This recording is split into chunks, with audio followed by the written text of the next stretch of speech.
Hello waivers, music industry ಬಗ್ಗೆ ನಿಮಗೆ ಎಷ್ಟು ಗೊತ್ತು? ತುಂಬಾ ಜನ ನಿಮ್ಮ ಫೇವ್ರೆಟ್ ಸಿಂಗರು ಎಷ್ಟು ಅರ್ನಿಂಗ್ ಮಾಡ್ತಾರೆ ಈ ರೀತಿ ಗೂಗಲ್ ಎಲ್ಲ ಸರ್ಚ್ ಮಾಡ್ತಾರೆ. ಅಲ್ಲಿ ಕೋಟಿಗಟ್ಟಲೆ ಅಮೌಂಟ್ ತೋರಿಸುತ್ತೆ. ಇದು ಕೇವಲ ಸೆಲೆಬ್ರಿಟಿ ಅಂತಲ್ಲ, ಯೂಟ್ಯೂಬ್ ಅಲ್ಲಿ ₹1 1 ಫಾಲೋ ಮಾಡಿದ್ರೆ, ಲೈಕ್ ಮಾಡಿದ್ರೆ ಅರ್ನಿಂಗ್ ಆಗುತ್ತೆ. ಇನ್ನು ಹಲವಾರು ನಿಮ್ದೇ ಒಂದು ಇಮ್ಯಾಜಿನೇಷನ್ ಅಲ್ಲಿ ಬದುಕ್ತಿರ್ತೀರಾ, ಬಟ್ ಅದ್ಯಾವುದು ಸತ್ಯ ಅಲ್ಲ. ನಿಮಗೆ ಗೊತ್ತಾ, ಎಸ್ಪೆಷಲಿ ಇಂಡಿಯಾದಲ್ಲಿ ಸಿಂಗರ್ಸ್ಗೆ ಹಾಡು ಹೇಳಿದ್ರೆ ₹0 ಕೊಡ್ತಾರೆ. As singers, we get paid to sing a song, and that's not true. ಈ ಇಂಡಸ್ಟ್ರಿ ಹೊರಗಡೆ ನೋಡಿದ್ರೆ ನಿಮ್ಮ singers name, fame, life style ಈ ರೀತಿನ ತೋರಿಸ್ತಿರ್ತಾರೆ ಇಂಟರ್ನೆಟ್ ಅಲ್ಲಿ. ಇದನ್ನೆಲ್ಲ ನೋಡಿ ನಿಮ್ಮ ಫೇವ್ರೆಟ್ ಸಿಂಗರ್ಸ್ ಒಳ್ಳೆಯ ಲೈಫ್ ಅಲ್ಲಿ ಬದುಕುತ್ತಿದ್ದಾರೆ ಹಾಗೆ ಅಂದುಕೊಂಡಿರ್ತಾರೆ, ಬಟ್ ಅದ್ಯಾವುದು ಸತ್ಯ ಅಲ್ಲ. ಈ ಇಂಡಸ್ಟ್ರಿ ಹೊರಗಡೆಯಿಂದ ನೋಡಿದ್ರೆ ಎಷ್ಟೊಂದು ಗ್ಲಾಮರಸ್ ಆಗಿರುತ್ತೆ, ಅಷ್ಟೇ ಡಾರ್ಕ್ ಸೈಡ್ ಇದೆ ಈ ಇಂಡಸ್ಟ್ರಿ ಬಗ್ಗೆ. ಇದೊಂದು ರೀತಿ ನಿಮ್ಮ ಸಿಂಗರ್ಸ್ ಪೇನ್ ಸ್ಟೋರಿ ಇದ್ದಾಗೆ. ಸೊ ವಿಡಿಯೋ ಫುಲ್ ನೋಡಿ. ಇಂಡಿಯಾ ಆಗಲಿ, ಇಂಟರ್ನ್ಯಾಷನಲ್ ಅಥವಾ K-pop ಯಾರೇ ಆಗಲಿ, ನಾರ್ಮಲ್ ಆಗಿ ಸಿಂಗರ್ಸ್ ಮ್ಯೂಸಿಕ್ ಕಂಪ್ನಿ ಜೊತೆ ಒಂದು ಸ್ಯಾಲ್ರಿಗೋಸ್ಕರ ವರ್ಕ್ ಮಾಡ್ತಿರ್ತಾರೆ, ಇನ್ನೊಂದು ಕಾಂಟ್ರಾಕ್ಟ್ ಬೇಸಿಸ್ ಮೇಲೆ ವರ್ಕ್ ಮಾಡ್ತಿರ್ತಾರೆ. ಈ ಮ್ಯೂಸಿಕ್ ಕಂಪ್ನಿಗಳ ಹಲವಾರು ಕಾಂಟ್ರಾಕ್ಟ್ಗಳು ಇರ್ತವೆ. ಏನಂದ್ರೆ ಪಾಸ್ಟ್ ಅಲ್ಲಿ ಸಿಡಿಗಳನ್ನ ಸೇಲ್ ಮಾಡಿ ಅರ್ನಿಂಗ್ ಮಾಡ್ತಿದ್ರು. ಹೋಗ್ತಾ ಹೋಗ್ತಾ ಸ್ಟ್ರೀಮಿಂಗ್ ಪ್ಲಾಟ್ಫಾರ್ಮ್ಗಳು ಬಂದ್ವು. For example Spotify, Apple music, ಇನ್ನು ಹಲವಾರು. ಇದರಿಂದ ಆರ್ಟಿಸ್ಟ್ಗಳು ಈ ಸ್ಟ್ರೀಮಿಂಗ್ ಆಪ್ಸ್ಗಳ ಹಿಂದೆ ಹೋಗೋ ಸ್ಟಾರ್ಟ್ ಮಾಡಿದ್ರು. ಇದರಿಂದ ಮ್ಯೂಸಿಕ್ ಕಂಪ್ನಿಗಳಿಗೆ ರೆವೆನ್ಯೂ ಕಮ್ಮಿ ಆಗ್ತಾ ಬರುತ್ತೆ. ಅದಕ್ಕೋಸ್ಕರ ಈ ಮ್ಯೂಸಿಕ್ ಕಂಪ್ನಿಗಳು ಒಂದು ಐಡಿಯಾ ಓಡಿಸ್ತಾರೆ. ಅದೇನಂದ್ರೆ 360 ಡೇಸ್ ಕಾಂಟ್ರಾಕ್ಟ್. ಹಲವಾರು ಕಾಂಟ್ರಾಕ್ಟ್ಗಳು ಇರ್ತವೆ. ಈ ಕಾಂಟ್ರಾಕ್ಟ್ ಪ್ರಕಾರ ಒಂದ್ಸಲ ಸೈನ್ ಹಾಕಿದ್ಮೇಲೆ ಇಷ್ಟು ವರ್ಷ ಇಷ್ಟು ಮ್ಯೂಸಿಕ್ ಆಲ್ಬಮ್ ರಿಲೀಸ್ ಮಾಡಬೇಕಾಗುತ್ತೆ ಆರ್ಟಿಸ್ಟ್ಗಳು. ತುಂಬಾ ಜನಕ್ಕೆ ಈ ವಿಷಯನೇ ಗೊತ್ತಿರೋದಿಲ್ಲ. ಈ ಕಾಂಟ್ರಾಕ್ಟ್ ಪ್ರಕಾರ ಆರ್ಟಿಸ್ಟ್ ಸ್ಟ್ರೀಮಿಂಗ್ ಆಪ್ಸ್ ಇರ್ಬೋದು, ಸ್ಪಾಟಿಫೈ, ಇನ್ನು ಹಲವಾರು ಸ್ಟ್ರೀಮಿಂಗ್ ಆಪ್ಸ್ ಇರ್ತವೆ. ಅದರಿಂದ ಬರುವ revenue, touring, live shows, merchandise, brand endorsement, ಇನ್ನು ಹಲವಾರು ಇನ್ಕಮ್ ಸೋರ್ಸ್ ಇತ್ತಲ್ಲ, ಅದರಿಂದ ಬರುವ ರೆವೆನ್ಯೂ, ಅಷ್ಟು ರೆವೆನ್ಯೂ ಅದರಲ್ಲಿ ಕಂಪನಿಗಳಿಗೆ 80% ರೆವೆನ್ಯೂ ಸಿಗುತ್ತೆ. ಆರ್ಟಿಸ್ಟ್ ಗಳಿಗೆ ಕೇವಲ 15 ರಿಂದ 20%. ಇದು ಹೆಚ್ಚು ನಂಬರು. ಕೆಲವರಿಗೆ 10% ಗಿಂತ ಕಮ್ಮಿ ಸಿಗುತ್ತೆ. ಅಂದ್ರೆ ಈ ಕಂಪನಿಗಳಂದ್ರೆ ಅಡ್ವಾನ್ಸ್ ಆಗಿ ಅಮೌಂಟ್ ಕೊಡುತ್ತೆ. ಮಿಲಿಯನ್ ಇರ್ಬೋದು, ಕೋಟಿ ಇರ್ಬೋದು, ಇಷ್ಟ ಇರಲಿ. ಈ ಅಡ್ವಾನ್ಸ್ ಅಮೌಂಟ್ ಲೋನ್ ಇದ್ದಾಗೆ ಇಂಟ್ರೆಸ್ಟ್ ಇರೋದಿಲ್ಲ ಅಷ್ಟೇ. ಅಂದ್ರೆ artist song recording, music video recording, marketing, promotion, touring, shows, ಅದ್ರ ಕಾಸ್ಟ್, ಟೋಟಲ್ ಎಲ್ಲ ಖರ್ಚನ್ನು ಈ ಕಂಪನಿಗಳು ನೋಡ್ಕೊಂತವೆ. ಫ್ರೀಯಾಗಿ ಮಾಡ್ಕೊಂತಿಲ್ಲ. ಆಮೇಲೆ ಈ ಅಮೌಂಟ್ ನ ವಸೂಲಿ ಮಾಡ್ತವೆ. ಹೇಗಂದ್ರೆ for example album cost total amount 4.5 million ಅಂತ ತಗೊಳ್ಳಿ. ಇದರಲ್ಲಿ ಎಲ್ಲದೂ ಬರುತ್ತೆ. ಆಲ್ಬಮ್ ರಿಲೀಸ್ ಆಗಿ ಟೂರಿಂಗ್ಸ್, ಸ್ಟ್ರೀಮ್ಸ್, ಇನ್ನು ಹಲವಾರು ಇನ್ಕಮ್ ಸೋರ್ಸ್ ಇಂದ 100 ಮಿಲಿಯನ್ ರೆವೆನ್ಯೂ ಜನರೇಟ್ ಮಾಡಿದ್ರೆ ಆರ್ಟಿಸ್ಟ್ ಇಂದು ರಾಯಲ್ಟಿ ಶೇರ್ 10% ಅನ್ಕೊಳ್ಳಿ. ಅಂದರೆ ಕಂಪನಿ 100 ಮಿಲಿಯನ್ ರೆವೆನ್ಯೂ ಅಲ್ಲಿ 10% ಆರ್ಟಿಸ್ಟ್ ಕೊಡುತ್ತೆ, 90 ಮಿಲಿಯನ್ ಕಂಪನಿ ಕಾಣುತ್ತೆ. ಒಟ್ಟು 4.5 ಮಿಲಿಯನ್ ಅಡ್ವಾನ್ಸ್ ಅಮೌಂಟ್ ಖರ್ಚು ಇರುತ್ತೆ. ಆರ್ಟಿಸ್ಟ್ ರಾಯಲ್ಟಿ ಶೇರ್ 10 ಮಿಲಿಯನ್ ಅದರಿಂದ ಕಟ್ ಮಾಡ್ಕೊಂತಾರೆ. ಉಳಿಯುವ amount 5.5 million. So artist 100 million revenue generate ಮಾಡಿದ್ರು, ಅವನಿಗೆ ಸಿಗೋದು 5.5 ಮಿಲಿಯನ್ ಅಷ್ಟೇ. ಇದು ಪ್ರಾಫಿಟ್ ಸಿನಾರಿಯೋ. ಅಕಸ್ಮಾತ್ ಆಲ್ಬಮ್ ಫ್ಲಾಪ್ ಆದ್ರೆ, ಎಕ್ಸಾಂಪಲ್ 30 ಮಿಲಿಯನ್ ರೆವೆನ್ಯೂ ಜನರೇಟ್ ಮಾಡಿದ್ರೆ ಅದರಲ್ಲಿ 10% ಅಂದ್ರೆ 3 ಮಿಲಿಯನ್. 4.5 ಮಿಲಿಯನ್ ಕಾಸ್ಟ್ ಇರುತ್ತೆ ಮೊದಲೇ. ಎಲ್ಲ ಮೈನಸ್ ಮಾಡಿದ್ರೆ 1.5 ಮಿಲಿಯನ್ ಆರ್ಟಿಸ್ಟ್ ಲೇಬಲ್ ಕಂಪ್ನಿಗೆ ಕೊಡ್ಬೇಕಾಗುತ್ತೆ. ಈ 1.5 ಮಿಲಿಯನ್ ಆರ್ಟಿಸ್ಟ್ ಗೆ ಡೆಪ್ಟ್ ಕನ್ವರ್ಟ್ ಆಗುತ್ತೆ.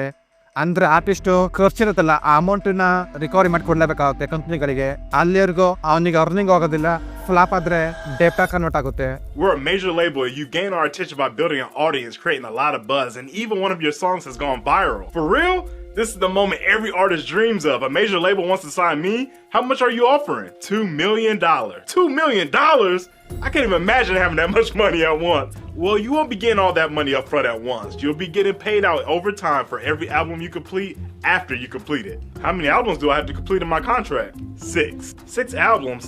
That's a lot, but one album every 2 years, that comes out to be about 100 to 200,000 a year, plus album sales and streaming money. That's a livable wage. Well, you won't be getting any money from album sales or streams. What? Yeah, we will own the masters to your music, and that $2 million isn't a salary, it's an advance. So that will just go into the budget of all your records and then be considered recoupable funds. So I'll use that money to make the albums and live off of? Correct. And then I have to pay it back with album sales? That's correct. So it's kind of just like a loan. Yeah, that's correct. But I'm already building my audience, creating a buzz and going viral without a label. That's why we want to sign. ಹೆಸರಿಗೆ ಮಾತ್ರ ಅವನ music, but ಅದರ rights, ownership ಈ music ಕಂಪ್ನಿಗಳ under ಇರುತ್ತೆ. Artist death ಆದ್ಮೇಲೆ music ಇಂದ ಬರುವ revenue ಕಂಪ್ನಿಗೆ ಹೋಗುತ್ತೆ. ಒಂದು ಆಲ್ಬಮ್ ಫ್ಲಾಪ್ ಆದ್ರೆ ನೆಕ್ಸ್ಟ್ ಆಲ್ಬಮ್ ರಿಲೀಸ್ ಮಾಡಿ ಅಲ್ಲಿ ಪ್ರಾಫಿಟ್ ಮಾಡಿ 2 ಆಲ್ಬಮ್ ಇದು ಡೆಪ್ಟ್ ಕಂಪ್ನಿ ಕೊಡ್ಬೇಕಾಗುತ್ತೆ. ನೆಕ್ಸ್ಟ್ ಆಲ್ಬಮ್ ಫ್ಲಾಪ್ ಅಂದ್ರೆ ಡೆಪ್ ಜಾಸ್ತಿ ಆಗ್ತಾ ಹೋಗುತ್ತೆ, ಹೋಗ್ತಾ ಹೋಗ್ತಾ ಬ್ಯಾಕ್ರಪ್ಟ್ ಆಗ್ತಾರೆ. ಯಾಕೆಂದ್ರೆ ಎಲ್ಲ ಇಂಡಸ್ಟ್ರಿಲೂ 90% ಜನ ಫ್ಲಾಪ್ ಆಗಿ ಆಗ್ತಾರೆ. ಈಗ ಫಾರ್ ಎಕ್ಸಾಂಪಲ್ ಸ್ಪಾಟಿಫೈ ಎಕ್ಸಾಮ್ ತಗೊಂಡ್ರೆ ಅದರಲ್ಲಿ 15 ಮಿಲಿಯನ್ ಪ್ಲಸ್ ಆರ್ಟಿಸ್ಟ್ಗಳು ಸಾಂಗ್ ನ ರಿಲೀಸ್ ಮಾಡ್ತಾರೆ. ಬಟ್ 90% ಆರ್ಟಿಸ್ಟ್ಗಳು ಡಿಸ್ಕವರ್ ಆಗೋದಿಲ್ಲ, ಯಾರಿಗೂ ಗೊತ್ತೇ ಆಗೋದಿಲ್ಲ. ಮಂತ್ಲಿ ಕೇವಲ 1000 ಜನ ಮಾತ್ರ ಅವರ ಹಾಡನ್ನ ಕೇಳ್ತಾರೆ. ಅದರಲ್ಲಿ ಇಂಡಿಪೆಂಡೆಂಟ್ ಇರ್ತಾರೆ, ಈ ಮ್ಯೂಸಿಕ್ ಕಂಪನಿಗಳ ಜೊತೆ ವರ್ಕ್ ಮಾಡೋರು ಇರ್ತಾರೆ. ಅವ್ರ ಕಥೆ ಏನು? रोज आते हैं इस उम्मीद पे आज जीतेंगे, कल जीतेंगे, परसों जीतेंगे, रोज हारते हैं. ನಮ್ಮ ಫೇವ್ರೆಟ್ ಸಿಂಗರ್ಸ್ ಕೇವಲ 0.001 ಟಾಪ್ ಅಲ್ಲಿ ಮಾತ್ರ ಬರ್ತಾರೆ. ಅವರಿಗೆಲ್ಲ monthly 50 million 100 million plus audience ಅವರ ಹಾಡನ್ನ ಕೇಳ್ತಾರೆ. ಅಂದ್ರೆ ಕೇವಲ ಟಾಪ್ 1% ಆರ್ಟಿಸ್ಟ್ ಗಳಿಗೆ ಮಾತ್ರ ಬಿಲಿಯನ್ ಗಟ್ಟಲೆ ವ್ಯೂಸ್ ಬರ್ತದೆ. ಇದು ರಿಯಾಲಿಟಿ. ಸ್ಪಾಟಿಫೈಲಿ ಒಂದು ಸ್ಟ್ರೀಮು ಅಂದ್ರೆ ಒಬ್ಬ ಹಾಡ್ ಕೇಳಿದ್ರೆ 3 ಪೈಸೆ ಅಮೌಂಟ್ ಸಿಗುತ್ತೆ, ಅಷ್ಟೇ ಸಿಗುತ್ತೆ. ಮಿಲಿಯನ್ ಗಟ್ಟಲೆ ಜನ ಹಾಡ್ ಕೇಳಿದ್ರೆ ಮಾತ್ರ ಒಂದೊಳ್ಳೆ ರೆವಿನ್ಯೂ ಜನರೇಟ್ ಆಗೋದು. 90% ಆರ್ಟಿಸ್ಟ್ ಗಳಿಗೆ ಇದು ಆಗೋದಿಲ್ಲ. ಸಿಂಗರ್ ಅದು ಸ್ವಲ್ಪ ಜನ ಗೊತ್ತಿರುತ್ತೆ ಯಾರಂತ, ಬಟ್ ಸಾಂಗ್ ರೈಟರ್ ಹಲವಾರು ಸೇಮ್ ಸಾಂಗ್ಸ್ ನೀವು ಕೇಳಿರ್ತೀರ, ಬಟ್ ಅವರ ಸಾಂಗ್ ರೈಟರ್ ಯಾರು ನಿಮ್ಗೆ ಗೊತ್ತಿರುತ್ತಾ? ಯಾರಿಗೂ ಗೊತ್ತಿರೋದಿಲ್ಲ. For example Justin Bieber Believe album 2012ರಲ್ಲಿ as long as you love me ಈ ಸಾಂಗ್ ರಿಲೀಸ್ ಮಾಡ್ತಾರೆ. ರಿಲೀಸ್ ಆಗಿ 6 ಮಂತ್ ಒಳಗೆ 22 lakhs ಪ್ಲಸ್ ಕಾಪೀಸ್ ಕೇವಲ ಅಮೆರಿಕದಲ್ಲೇ ಸೇಲ್ ಆಗುತ್ತೆ. ಒಂದಷ್ಟೊಳಗೆ ಯೂಟ್ಯೂಬ್ ಅಲ್ಲಿ ಆ ವಿಡಿಯೋಗೆ 300 ಮಿಲಿಯನ್ ಪ್ಲಸ್ ವ್ಯೂಸ್ ಬರುತ್ತೆ. ಬಟ್ ಆ ಸಾಂಗ್ ಬರ್ತಾರೆ ಯಾರು? ಬೇರೆಯವರು. ಅವ್ರಿಗೆ ಇಷ್ಟ ಅಮೌಂಟ್ ಕೊಡ್ತಾರೆ, ಕೇವಲ $218. ಆ ಕಾಲಕ್ಕೆ 16,000 ರೂಪಾಯಿ ಅಷ್ಟೇ. ಇದು ಸಾಂಗ್ ರೈಟರು ಹಣೆ ಬರ. ಅವ್ರು ಯಾರಿಗೂ ಗೊತ್ತೂ ಆಗೋದಿಲ್ಲ, ನೇಮು ಫೇಮ್ ಏನು ಸಿಗೋದಿಲ್ಲ, ಅಮೌಂಟು ಅಷ್ಟೇ ಕಡಿಮೆ ಸಿಗುತ್ತೆ. ಇನ್ನೊಂದು ಫೇಕ್ ಫಾಲೋವರ್ಸ್, ಆರ್ಟಿಸ್ಟ್ ಗಳಿಗೆ ಮಿಲಿಯನ್ ಗಟ್ಟಲೆ ಫಾಲೋವರ್ಸ್ ಇರ್ತಾರೆ. ಫೋರ್ಬ್ಸ್ ರಿಪೋರ್ಟ್ ಪ್ರಕಾರ ಶಕೀರಾ 21% ಫಾಲೋವರ್ಸ್ ಮಾತ್ರ ರಿಯಲ್ ಫಾಲೋವರ್ಸ್, ಉಳಿದವರೆಲ್ಲ fake followers. Katy Perry singer 35% ಮಾತ್ರ ರಿಯಲ್ ಫಾಲೋವರ್ಸ್, ಇನ್ನೆಲ್ಲ ಫೇಕ್ ಫಾಲೋವರ್ಸ್. ಇದು ಕೇವಲ ಇಂಟರ್ನ್ಯಾಷನಲ್ ಅಂತಲ್ಲ, ಎಲ್ಲ ಕಡೆನೂ ಇದೇ ಪರಿಸ್ಥಿತಿ. ಇದ್ರ ಜೊತೆಗೆ ಫೇಕ್ ನ್ಯೂಸ್, ರೂಮರ್ಸ್ ಆಡ್ಸೋದು, ಸಾಂಗ್ಸ್ ಗೆ ಹೈಪ್ ಬರಲಿ ಅಂತ. ಹುಡುಗ ಹುಡುಗಿ ಇಬ್ರು ಸಿಂಗರ್ಸ್ ಹಾಡಲಿದ್ರೆ ಇಬ್ರು ನಡುವೆ ಡೇಟಿಂಗ್ ನಡೀತಿದೆ, ಈ ರೀತಿ ಏನೇನೋ ಫೇಕ್ ನ್ಯೂಸ್ ಹರಡ್ಸೋದು. ಈ ರೀತಿ ನಾವು ಮ್ಯೂಸಿಕ್ ಕಂಪನಿಗಳು ಮಾರ್ಕೆಟಿಂಗ್ ಮಾಡ್ತಾರೆ. ಜೊತೆಗೆ ರಿಯಾಲಿಟಿ ಶೋಸ್ ಅಲ್ಲಿ ನೋಡಿರ್ಬೋದು, ಸಿಂಪತಿ ಗಿಟ್ಸ್ಕೊಳಕ್ಕೆ ಅವನ ಬ್ಯಾಕ್ ಸ್ಟೋರಿ ಕೇಳೋದು, ಸೆಂಟಿಮೆಂಟ್ ಗೇನ್ ಮಾಡ್ಕೊಂಡು TRP ಗೇನ್ ಮಾಡ್ಕೊಳ್ಳೋದು, ಈ ರೀತಿ ಹಲವಾರು ಟಿವಿ ಶೋಸ್ ಅಲ್ಲಿ ನೋಡಿರ್ಬೋದು. ಜೊತೆಗೆ ಮ್ಯೂಸಿಕ್ ಸ್ಟ್ರೀಮಿಂಗ್ ಆಪ್ಸ್ ಅಲ್ಲಿ ತಮ್ಮ ಸಾಂಗ್ ಟಾಪ್ ಲಿಸ್ಟ್ ಅಲ್ಲಿ ಬರಕ್ಕೆ, ಅಂದ್ರೆ ಟಾಪ್ 10 ಟಾಪ್ 50 ಇದ್ರಲ್ಲಿ ಬರಕ್ಕೆ ಮ್ಯೂಸಿಕ್ ಕಂಪನಿಗಳು ಸ್ಟ್ರೀಮಿಂಗ್ ಆಪ್ಸ್ ಗಳಿಗೆ ಅಮೌಂಟ್ ಕೊಡ್ತಾರೆ. ಇದರಿಂದ ಇವ್ರ ಸಾಂಗ್ ಮಾತ್ರ ಟಾಪ್ ಅಲ್ಲಿ ಬರುತ್ತೆ. 90% ಸಿಂಗರ್ಸ್ ಡಿಸ್ಕವರ್ ಆಗೋದಿಲ್ಲ. ಇದು ಒಂದು ಡಾರ್ಕ್ ಸೈಡ್. ಮೊದಲೇ ಗ್ಲೋಬಲಿ ಮ್ಯೂಸಿಕ್ ಇಂಡಸ್ಟ್ರಿ ಪೈರಸಿ 27% ಇದೆ, ಇಂಡಿಯಾದಲ್ಲಿ 67% ಇದೆ. ಅಂದ್ರೆ ಇಷ್ಟು % ಜನ ಸ್ಟ್ರೀಮಿಂಗ್ ಆಪ್ಸ್ ಅಥವಾ ಬೇರೆ ಬೇರೆ ಮ್ಯೂಸಿಕ್ ಕಂಪನಿಗಳ ಇನ್ಕಮ್ ಸೋರ್ಸ್ ಅಲ್ಲಿ ಅಮೌಂಟ್ ಕೊಟ್ಟು ಸಾಂಗ್ಸ್ ನ ಕೇಳೋದೇ ಇಲ್ಲ, ಫ್ರೀ ಆಗಿ ಇಂಟರ್ನೆಟ್ ಅಲ್ಲೇ ಸಿಗುತ್ತೆ. ಇದರಿಂದ ಮ್ಯೂಸಿಕ್ ಕಂಪನಿಗಳಿಗೆ ಕರೆಕ್ಟಾಗಿ ರೆವೆನ್ಯೂ ಸಿಗೋದಿಲ್ಲ. ಇನ್ನು ಸಿಂಗರ್ಸ್ ಗತಿ, ಇದ್ರ ಜೊತೆಗೆ ಡ್ರಗ್ಸ್ ಅಡಿಕ್ಷನ್, ಅದರಲ್ಲೂ PDD ಇವನ್ ಬಗ್ಗೆ ನಿಮಗೆ ಗೊತ್ತಿಲ್ಲ ಅನ್ಸುತ್ತೆ. ಇವನಿಂದ ಹಲವಾರು ಸಿಂಗರ್ಸ್ ಇನ್ನು ಹಲವಾರು ಅಡಿಕ್ಷನ್ಗೆ ಅಡಿಕ್ಟ್ ಆಗಿದ್ದಾರೆ. ಹಲವಾರು ಸಿಂಗರ್ಸ್ ಲೈಫ್ ಹಾಳು ಮಾಡಿದ್ದಾನೆ, ಕೆಲವರು ಮಾಡಿದ್ದಾರೆ ಅಂತ ಹೇಳ್ತಾರೆ. 1 ವರ್ಷ ಆಯ್ತು ಅರೆಸ್ಟ್ ಆಗಿ. ಬಟ್ ಅವನ ಬಗ್ಗೆ ತುಂಬಾ ಅಲಿಗೇಷನ್ ಇದಾವೆ. ಒಂದು ವಿಡಿಯೋ ರೆಕಮೆಂಡೇಶನ್ ಮಾಡ್ತೀನಿ, ಈ ವಿಡಿಯೋ ಆದ್ಮೇಲೆ ಆ ವಿಡಿಯೋ ನೋಡಿ, ಅವನ ಬಗ್ಗೆ ತುಂಬಾ ಗೊತ್ತಾಗುತ್ತೆ. ಮ್ಯೂಸಿಕ್ ಇಂಡಸ್ಟ್ರಿ ಡಾನ್ಸ್ ಸರಿ ಇನ್ನೂ ಗೊತ್ತಾಗುತ್ತೆ. ಇಂಟರ್ನ್ಯಾಷನಲ್ ಸಿಂಗರ್ಸ್ಗೆ ಸ್ವಲ್ಪ ರಾಯಲ್ಟಿ ಶೇರ್ ಸಿಗುತ್ತೆ, ಬಟ್ ಇಂಡಿಯಾದಲ್ಲಿ ಸಿಂಗರ್ಸ್ಗೆ ₹0 ಸಿಗುತ್ತೆ. Playback singers don't get paid. Yeah, we are so used to that fact that वो साइड में हट गया. वो अच्छा। कॉन्वर्सेशन भी नहीं है, वो छोड़ दो. अब से वैसे आते हैं कि आपको हम अपॉर्चुनिटी दे रहे हैं मूवी में सिंगर बनने की. एंड वो गाना हिट हो गया तो आप शोज करोगे, शो से पैसा मिलेगा. It's always a conversation like people don't get paid at. There's no conversation only, Baba. There's no conversation. It's just that, listen, are you free to come to the studio? I'm like, हाँ, I can come. We come, we sing the song. कल को पता चला कोई और गा दिया, या आपकी आवाज में आया. दोनों सिचुएशन हो सकते हैं. आपकी आवाज में आया, गाना चढ़ा नहीं चढ़ा, डिपेंड्स ऑन ऑब्वियसली. कुछ नहीं मिलेगा उसका. वो तो ऑब्वियसली नहीं मिलेगा, वो तो कंपोजर को भी नहीं मिलता है कभी कभी. Okay. और जो स्ट्रीमिंग के पैसे आते हैं वो भी नहीं मिलते. नहीं, वो तो it goes to the labels. Singers music label ನ ತೊರೆದು ಇಂಡಿಪೆಂಡೆಂಟ್ ಆಗಿ ಆಲ್ಬಮ್ ರಿಲೀಸ್ ಮಾಡಕ್ ಹೋದ್ರು problem. For example Guru Randhawa ಹಲವಾರು ಬಿಲಿಯನ್ ವ್ಯೂಸ್ ಹಿಟ್ ಸಾಂಗ್ಸ್ ಕೊಟ್ಟಿದ್ದಾರೆ. ಗುರು ರಂಧಾವ 2015ರಲ್ಲಿ ಪಟಾಲ ಸಾಂಗ್ ನ T series ಅಲ್ಲಿ ರಿಲೀಸ್ ಮಾಡಿ ಆ ಕಂಪನಿ ಜೊತೆ ವರ್ಕ್ ಸ್ಟಾರ್ಟ್ ಮಾಡ್ತಾರೆ. ಬಟ್ 9 months ಮುಂಚೆ ಈ ಸಿಂಗರ್ ಅವರ ಚಾನಲ್ ಅಲ್ಲಿ ಇಂಡಿಪೆಂಡೆಂಟ್ ಆಗಿ ಪಂಜಾಬಿ ಸಾಂಗ್ ರಿಲೀಸ್ ಮಾಡ್ತಾರೆ. ಅದನ್ನ ಈ ಕಂಪನಿ ಕಾಪರೇಟ್ ಸ್ಟ್ರೈಕ್ ಕೊಟ್ಟು ಡಿಲೀಟ್ ಮಾಡಿಸುತ್ತೆ. ಪ್ಲಸ್ ಪಟಾಲ ಸಾಂಗ್ ಆ ಸಾಂಗ್ ರಿಮೂವ್ ಮಾಡುತ್ತೆ.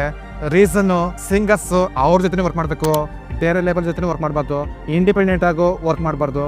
ಒಂದು ರೀತಿ ಡಿಕ್ಟೇಟರ್ಶಿಪ್. ಇದು ಕೇವಲ ಒಂದು ಎಕ್ಸಾಂಪಲ್ ಅಷ್ಟೇ, ಇನ್ನು ಹಲವಾರು ಎಕ್ಸಾಂಪಲ್ ಕೊಡ್ಬೋದು ಈ ಕಂಪನಿ ಜೊತೆ. म्यूजिक आर्टिस्ट की कमाई मेनली लाइव शो से होती. मैं आपको आपकी सैलरी नहीं पूछने वाला हूं. मैं सैलरी भाई मेरी वैसे सुन के हिल जाओगे, मैं बता भी नहीं सकता. मेरा वो थोड़ी है कि यूट्यूब से कितने आते हैं. We still work very hard, but हाँ live show is one, but then we get our royalties also. Like मेरे को तो मेरी रॉयल्टीज मिलती है मतलब स्ट्रीमिंग प्लेटफॉर्म या स्ट्रीमिंग प्लेटफॉर्म से मेरे को रॉयल्टीज मिलती है, because I am a lyricist and I am a composer of my all songs. मैं थोड़ा स्मार्ट पढ़ा लिखा आर्टिस्ट हूँ, तो मेरे को मिलती है royalties, yeah. ಇಂಡಿಯಾದಲ್ಲಿ ಹಲವಾರು ಸಿಂಗರ್ಸ್ ಇದ್ದಾರೆ, ಅರ್ಜಿತ್ ಸಿಂಗು, ಸೋನು ನಿಗಮ್, ಇನ್ನೂ ಹಲವರು. ಇಂಡಿಯಾದಲ್ಲಿ ಏನಂದ್ರೆ ಒಂದು ಹಾಡಿಗೆ 10 ಜನ ಹಾಡಿಸ್ತಾರೆ, ಅವರಿಗೆ 0 ಅಮೌಂಟ್ ಕೊಡ್ತಾರೆ. ನೆಕ್ಸ್ಟ್ ಅದರಲ್ಲಿ ಒಬ್ಬರು ಸೆಲೆಕ್ಟ್ ಆಗ್ತಾರೆ, ಅವರೊಬ್ಬರು ಲಾಸ್ಟಿಗೆ 0 ಅಮೌಂಟ್ ಕೊಡ್ತಾರೆ. ಸೊ ಇಂಡಿಯಾದಲ್ಲಿ singers main income source touring, live shows, merchandise, ಅವ್ರದ್ದೇ ಓನ್ ಪ್ರಾಡಕ್ಟ್ಸು, ಬಿಸ್ನೆಸ್ ಇಂದ ರೆವೆನ್ಯೂ ಬರ್ತಾ ಬಿಟ್ರೆ ಹಾಡು ಹೇಳಿದ್ರೆ 1 ರೂಪಾಯಿ ಬರೋದಿಲ್ಲ. ಬಟ್ ಕೆಲವೊಂದು ಸಣ್ಣ ಪುಟ್ಟ ಕಂಪನಿಗಳು 50-50 ಡೀಲ್ ಕಾಂಟ್ರಾಕ್ಟ್ ಮಾಡ್ಕೊಂಡಿರ್ತಾರೆ. ಅಂದರೆ ಬರುವ ರೆವೆನ್ಯೂ ಅಲ್ಲಿ ಫಸ್ಟು ಕಾಸ್ಟ್ನ ಮೈನಸ್ ಮಾಡ್ಕೊತಾರೆ. ಪ್ರಾಫಿಟಲ್ಲಿ 50% ಲೇಬರ್ನಿಗೆ, 50% ಆರ್ಟಿಸ್ಟ್ಗಳಿಗೆ. ಬಟ್ ಆ ಮಟ್ಟಕ್ಕೆ ರೀಚ್ ಆಗಬೇಕಂದ್ರೆ ತುಂಬ ನೀವು ಫೇಮಸ್ ಆಗಿರ್ಬೇಕಾಗುತ್ತೆ, ಫ್ಯಾನ್ಸ್ ಫಾಲೋವರ್ಸ್ ಇರಬೇಕಾಗುತ್ತೆ. ಸ್ಟಾರ್ಟಿಂಗ್ ಅಂತೂ ಆಗೋದಿಲ್ಲ ಯಾರಿಗೂ. ತುಂಬ ವರ್ಷಗಳ ಹಿಂದೆ ಗೌರ್ಮೆಂಟ್ ಒಂದು ಲಾ ಮಾಡುತ್ತೆ ಇಂಡಿಯಾದಲ್ಲಿ ಆರ್ಟಿಸ್ಟ್ಗಳಿಗೂ ಸ್ವಲ್ಪ ರಾಯಲ್ಟಿ ಶೇರ್ ಕೊಡ್ಬೇಕಂತ. ಬಟ್ ಇವತ್ತಿಗೂ ದೊಡ್ಡ ದೊಡ್ಡ ಮ್ಯೂಸಿಕ್ ಕಂಪ್ನಿಗಳು ಫಾಲೋ ಮಾಡೋದಿಲ್ಲ. ಸೋನು ನಿಗಮ್ ಒಂದು ಸಲ ಕ್ರಿಟಿಸೈಸ್ ಮಾಡಿರ್ತಾರೆ. गवर्नमेंट ने लॉ बनाया है, कॉपीराइट लॉ कंपोजर्स के लिए, लिरिक्स राइटर्स के लिए, सिंगर्स के लिए। अब आप जो कॉन्ट्रैक्ट देंगे वो लीगल होने चाहिए, ताकि इन द फ्यूचर मुझे लोग ये ना बोले तुमने किस पे साइन कर दिया, तू बेवकूफ थोड़ी। ಹಾಗಂತ ಸಿಂಗರ್ಸ್ ಇಷ್ಟೆಲ್ಲ ಗೊತ್ತಿದ್ರು ಯಾಕೆ ಈ ಮ್ಯೂಸಿಕ್ ಕಂಪ್ನಿಗಳ ಜೊತೆನೆ ವರ್ಕ್ ಮಾಡ್ತಾರೆ ಡೌಟ್ ಬರ್ಬೋದು. ರೀಸನ್ ತುಂಬಾ ಜನಕ್ಕೆ ಈ ವಿಷಯನ ಗೊತ್ತಿರೋದಿಲ್ಲ. ಕಾಂಟ್ರಾಕ್ಟ್ ಗೆ ಸೈನ್ ಹಾಕಿದ್ಮೇಲೆ ಸ್ವಲ್ಪ ಟೈಮ್ ಆದ್ಮೇಲೆ ಗೊತ್ತಾಗುತ್ತೆ. ಜೊತೆಗೆ ಇಂಡಿಪೆಂಡೆಂಟ್ ಆಗಿ ಆಲ್ಬಮ್ ರಿಲೀಸ್ ಮಾಡ್ಕೊಂಡ್ರೆ ಅಷ್ಟೊಂದು ಅಮೌಂಟ್ ಇರೋದಿಲ್ಲ. ಮ್ಯೂಸಿಕ್ ಕಂಪ್ನಿ ಜೊತೆ ವರ್ಕ್ ಮಾಡಿದ್ರೆ ಕಂಪ್ನಿನ ಎಲ್ಲ ಕಷ್ಟ ನೋಡ್ಕೊಳುತ್ತೆ. ಅದಕ್ಕೋಸ್ಕರ ಅಷ್ಟೇ. ಜೊತೆಗೆ ನೇಮ್ ಆಫ್ ಫೇಮ್ ಸಿಕ್ಕಿದ್ರೆ ಬಿಸ್ನೆಸ್ ಮಾಡ್ಬೋದು. ಬಟ್ ಎಲ್ಲರ ಕಡೆಯಿಂದ ಸಾಧ್ಯ ಆಗೋದಿಲ್ಲ. 90% ಜನ ಫ್ಲಾಪ್ ಆಗಿ ಆಗ್ತಾರೆ. ಆಲ್ಬಮ್ ಫ್ಲಾಪ್ ಆದ್ರೆ ಅದು ಡೆಪ್ ಹಾಕಿ ನೋಡಾಗುತ್ತೆ. ಮುಂದೆ ಬ್ಯಾಕ್ ಕ್ರಾಫ್ಟ್ ನೀವು ಕೇಳಿರ್ಬೋದು, ಹಿಸ್ಟ್ರಿಲಿ ಹಲವಾರು ಫೇಮಸ್ ಸಿಂಗರ್ಸ್ ಬಿಲಿಯನ್ ಗಟ್ಲೆ ರೆವೆನ್ಯೂ ಜನರೇಟ್ ಮಾಡಿರ್ತಾರೆ, ಲಾಸ್ಟಿಗೆ ಬ್ಯಾಂಕ್ ಕ್ರಾಫ್ಟ್ ಆಗ್ತಾರೆ. ರೀಸನ್ ಬಿಲಿಯನ್ ಗಟ್ಲೆ ರೆವೆನ್ಯೂ ಕಂಪ್ನಿಗಳಿಗೆ ರೆವೆನ್ಯೂ ಜನರೇಟ್ ಮಾಡಿರ್ತಾರೆ. ಅವ್ರಿಗೆ ಸಿಗೋದು ಕೇವಲ ಕಡಿಮೆ ಶೇರ್ ಅಷ್ಟೇ. ಇನ್ನೊಂದು ಈ ಇಂಡಸ್ಟ್ರಿಲಿ ಮಾಫಿಯಾನ ನಡೆಯುತ್ತೆ. ಅಂದ್ರೆ ಬ್ಲಾಕ್ ಮನಿನ ವೈಟ್ ಮನಿ ಆಗಿ ಮಾಡ್ಕೊಳಕ್ಕೆ ಈ ಕಂಪ್ನಿಗಳಲ್ಲಿ ಅಮೌಂಟ್ ನ ಇನ್ವೆಸ್ಟ್ಮೆಂಟ್ ಮಾಡ್ತಾರೆ. ಸ್ಟಾರ್ಟಿಂಗ್ ಆರ್ಟಿಸ್ಟ್ಗಳಿಗೂ ಏನ್ ಮಾಡೋಕ್ಕಾಗೋದಿಲ್ಲ. ಈ ಇಂಡಸ್ಟ್ರಿಲಿ ಯಾರೇ ಅವಮಾನ ಮಾಡಿದ್ರು ಅನುಭವಿಸ್ಲೇಬೇಕಾಗುತ್ತೆ. ಯಾಕಂದ್ರೆ ಕ್ವಶನ್ ಮಾಡಿದ್ರೆ ಸಿಂಗರ್ಸ್ ನ ಹೊರಗಡೆ ಹಾಕ್ತಾರೆ, ಅವರ ಕರಿಯರ್ ಸ್ಟಾಪ್ ಆಗುತ್ತೆ. ಎಲ್ಲ ಅನುಭವಿಸ್ಲೇಬೇಕಾಗುತ್ತೆ. ಈ ಇಂಡಸ್ಟ್ರಿಲಿ ಹಲವಾರು ಡಾರ್ಕ್ ಸೈಡ್ ಇದಾವೆ, ಹರಾಸ್ಮೆಂಟ್, ಇನ್ನೂ ಹಲವಾರು. Producer said to me, take your clothes off. And I said no. And I left. They told me they were gonna burn all my music. They didn't stop asking me, and then I just froze and I just... ಒಂದು example, Arjit Singh ಅವ್ರು ಸೋನು ನಿಗಮ್, ಸಲ್ಮಾನ್ ಖಾನ್ ಬಗ್ಗೆ ಬ್ಯಾಡ್ statement ಕೊಟ್ಟಿರ್ತಾರೆ. ಇದರಿಂದ ಈ ಆರ್ಟಿಸ್ಟ್ಗಳಿಗೆ ಯಾವುದೇ film ಅಲ್ಲಿ chance ಸಿಗದಾಗಿ ಮಾಡಿರ್ತಾರೆ. सुला दिया यार तब से, और ये इसमें हमारा कोई दोष नहीं है। तो I think that's good, you know, but I think you know this is not fine and it's little low societies. अभी ऐसा मामला है भूषण कुमार, अब तो तेरा नाम लेना ही पड़ेगा मुझे, और अब तो तू के लायक है। तूने गलत आदमी से पंगा ले लिया, समझा? तू भूल गया वो टाइम जब तू मेरे घर पे आके भूल गया ना वो, भाई मेरी एल्बम कर दो, बचा लो मुझे, भाई अबू सलीम गालियाँ दे रहा है, याद है कि नहीं ये सब चीज़ें, है ना? मरीना कंवर याद है ना, वो क्यों बोली, वो क्यों बैकआउट की, ये मुझे नहीं पता, मीडिया को पता है। माफिया इस तरह फंक्शन करता है, उसका वीडियो मेरे पास पड़ा है। अब अगर तूने मेरे से पंगा लिया तो वो वीडियो मैं अपने YouTube चैनल में डाल दूंगा, और बहुत धूमधाम से डालूंगा, समझा? ಜೊತೆಗೆ ಬಾಲಿವುಡ್ ಅಲ್ಲಿ ಈ ಇಂಡಸ್ಟ್ರಿಲೂ ನೆಪೋಟಿಸಮ್, ಕೆಲವೊಂದು ಸಿಂಗರ್ಸ್ ಟ್ಯಾಲೆಂಟ್ ಇಲ್ಲ ಅಂದ್ರು ಸ್ಟಾರ್ ಕಿಡ್ ಇದ್ರೆ ಟ್ಯಾಲೆಂಟ್ ನಿಂತ ಇವರಿಗೆ ಜಾಸ್ತಿ ಚಾನ್ಸ್ ಸಿಗೋಗ್ ಮಾಡ್ತಾರೆ. ಟೋಟಲಿ ಈ ಇಂಡಸ್ಟ್ರಿ ಬಗ್ಗೆ ಮಾತಾಡ್ತೋದ್ರೆ ಇನ್ನು ಹಲವಾರು ಡಾನ್ಸರ್ ಇದಾವೆ. ಬಟ್ ಆಕ್ಚುಲಿ ದುಡ್ಡು ಮಾಡ್ತಾ ಇರೋದು ಮ್ಯೂಸಿಕ್ ಕಂಪ್ನಿಗಳು, ಸಿಂಗರ್ಸ್ ಅನ್ನ ಗೊತ್ತಿರಲಿ. ಇದ್ರಕ್ಕಿಂತ ಇನ್ನೂ ಡಾನ್ಸ್ ಸೈಡ್ K-pop, ಕೊರಿಯನ್, ಈಗ BTS, ಬ್ಲಾಕ್ ಪಿಂಕ್, ಇನ್ನು ಹಲವಾರು ಮ್ಯೂಸಿಕ್ ಬ್ಯಾಂಡ್ಗಳು ಕೇಳಿರ್ಬೋದು.